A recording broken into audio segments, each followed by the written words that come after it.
Welcome to our channel. Boyapati గారు actually Boyapati గారి బాలకృష్ణ గారి కాంబో అంటేనే అదొక హిట్ కాంబో లాగా చూస్తారు.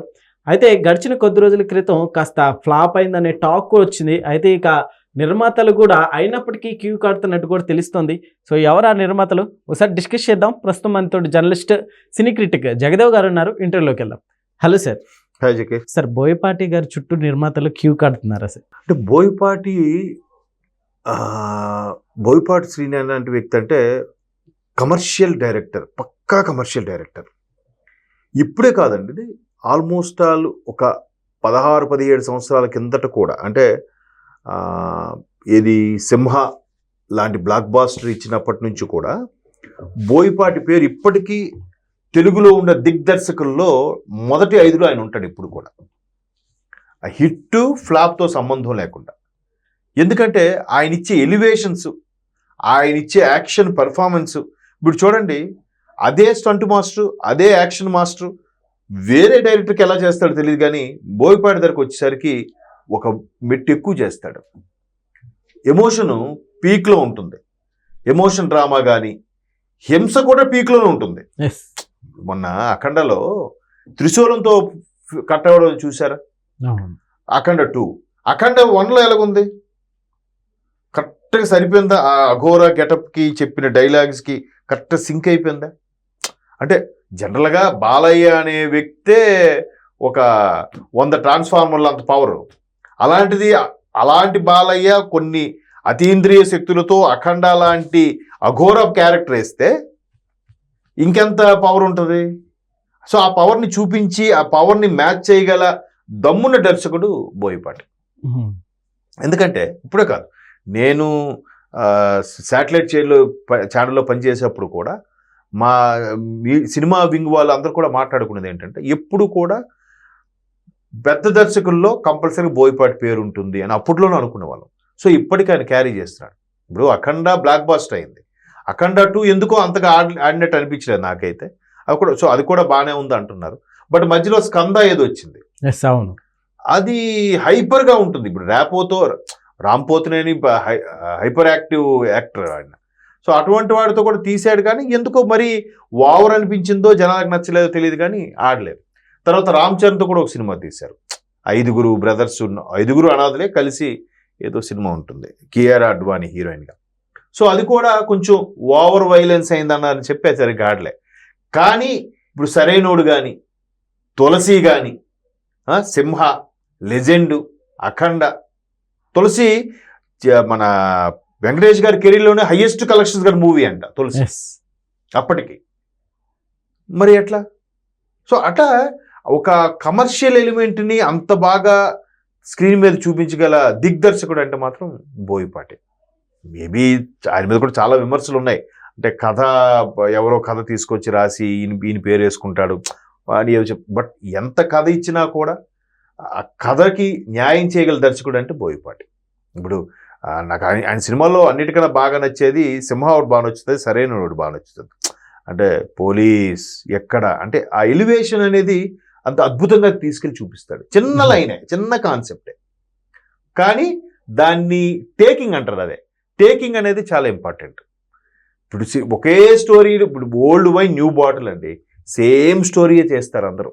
చిన్న చిన్న మార్పులు, క్యారెక్టర్లు మార్చి చేస్తారు, కానీ దాని ప్రెజెంటేషన్, అక్కడ టేకింగ్, అక్కడ ఆ పాత్రలు ఎన్నుకునే బట్టి కూడా వాళ్ళు పెర్ఫార్మెన్స్ చేస్తారు. అక్కడ ఉన్న సిచ్యువేషన్ తగ్గట్టుగా ఆయన ముందే ఇలా చేస్తారు. మీరు అబ్జర్వ్ చేయండి, కంపల్సరీగా బోయపాటి గారి సినిమాలో గుర్రం ఒకటి చూపిస్తాడు ఫైట్ చేయనప్పుడు, లేదంటే ఎద్దును చూపిస్తాడు. ఆయన కంపల్సరీ 2 చూపిస్తాడు. సో ఆ ఫైట్ మేబీ ఆయనకి సెంటిమెంట్ ఏమో.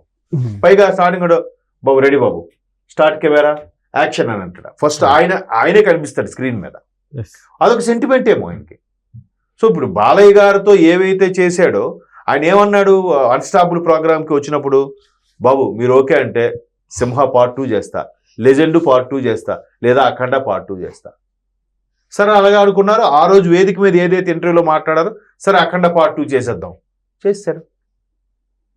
కాకపోతే కొన్ని సెన్సారో లేదంటే కొన్ని ఇష్యూస్, ప్రొడ్యూసర్స్కి ఎక్కడో తమిళనాడు ఏదో కేసు అయ్యి ఏదో అన్నట్టు చెప్పి ఆగిపోయింది అన్నట్టుగా అన్నారు. కానీ దానివల్ల డ్రాగన్ అవ్వడం వల్ల కొన్ని సెంటిమెంట్గా ఉంటుంది. ఇక్కడ కూడా పోస్ట్ పోన్ అవడం వల్ల పెద్దగా ఆడలేదు అని ఒక సెంటిమెంట్ ఉంది. బట్ అలాంటి ఇష్యూస్ వల్ల ఆడలేదేమో కానీ బోయపాటికి ఛాన్స్ ఇస్తే ఆ సినిమాని ఖచ్చితంగా హిట్ చేస్తాడని పేరు.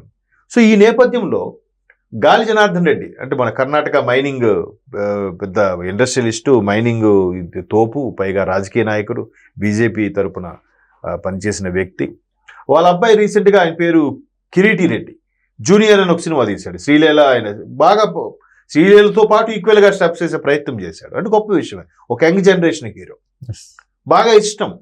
పైగా అందులో జెనిలీ అని ఎప్పుడో చాలా రోజుల తర్వాత మళ్ళీ జెనిలీ స్పెషల్ క్యారెక్టర్ తీసుకొచ్చారు. అటు కన్నడలోని ఇటు తెలుగులో కూడా రిలీజ్ చేశారు. ఎందుకంటే ఆంధ్రప్రదేశ్కి కర్ణాటక బార్డర్లో ఉండే దగ్గర ఒక 3-4 నియోజకవర్గాలు తెలుగు మాట్లాడే వాళ్ళు ఉంటారు. తెలుగు అర్థమవుద్ది, వస్తుంది. గాలి జనార్దన్ రెడ్డి కూడా తెలుగు వారే, అక్కడికి వలస వెళ్ళి స్థిరపడిన వ్యక్తి. సో ఆయన స్పెషల్గా బోయపాటి శ్రీనివాస్ దగ్గరికి వచ్చి కలిసి వెళ్ళారంట. సార్ అవసరమైతే అడ్వాన్స్ ఇస్తాను, మీతో ఒక సినిమా చేయాలన్నారు. ఎందుకంటే ఏ డైరెక్టర్తో అయితే చేస్తే లైఫ్ సెటిల్ అయిపోద్ది, స్టార్డమ్ మారిపోతుంది అనుకుంటారో అది ఖచ్చితంగా అలాంటి డైరెక్టరే బోయపాటి. నిజంగా చెప్పాలంటే లిమిటెడ్గా ఉన్నారు ప్రస్తుతానికి తెలుగులో పెద్ద పెద్ద దర్శకులు. కాకపోతే త్వరగా సినిమాలు చేయలేకపోతున్నారు. ఒక్కొక్క సినిమా 2 ఏళ్ళు అలా చేస్తున్నారు. అది ఇండస్ట్రీకి మంచిది కాదు.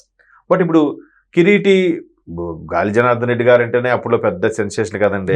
ఆఖరికి బంగారం కొమోడు ఉండేదని, పెద్ద పెద్ద బంగారు ప్లేట్లు సింహాసనంలో కూర్చొని తినచ్చు, అంత బంగారం ఉందని పెద్ద న్యూస్ అయింది అప్పట్లో. సో అటువంటి గాలి జనార్దన్ రెడ్డి గారి అబ్బాయి మన కిరీటి రెడ్డి, గాలి కిరీటి రెడ్డి. సో ఆయన బోయపాటి గారిని కలవడం, సార్ మీరు ఎంతైనా చేయండి, ప్రొడ్యూసర్ మేమే పెట్టుకుంటాం అని అనడం. సో దీని మీద రకరకాల ఊహాగానాలు అయితే వినిపిస్తున్నాయి.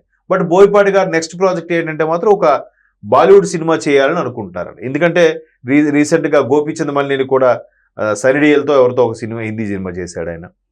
తర్వాత మన సందీప్ రెడ్డి వంగ కబీర్ సింగ్ ఏదో హిందీ సినిమా చేశాడు. అదే యానిమల్ సినిమా చేశాడు. కాబట్టి మన దర్శకులు అంటే బాలీవుడ్ వాళ్ళకి మంచి క్రేజ్ ఉంది ఇప్పుడు. ఏమో సౌత్ ఇండియన్ డైరెక్టర్స్ బాగా చేస్తున్నారు, మంచి ఇమేజ్ వస్తుందని చెప్పి అందరూ క్యూ అడగగానే డేట్స్ ఇచ్చేస్తున్నారంట బాలీవుడ్ హీరోలు ఎవరైనా సరే. సో బోయపాటి ఇప్పుడు ఆ బాలీవుడ్ హీరోతో సినిమా చేసే ప్రపోజల్ ఉన్నారని ఇండస్ట్రీ టాకు. ఒకవేళ అది అయిన తర్వాత నెక్స్ట్ కిరీటితో చేస్తారేమో చూడాలి. Okay sir, thank you.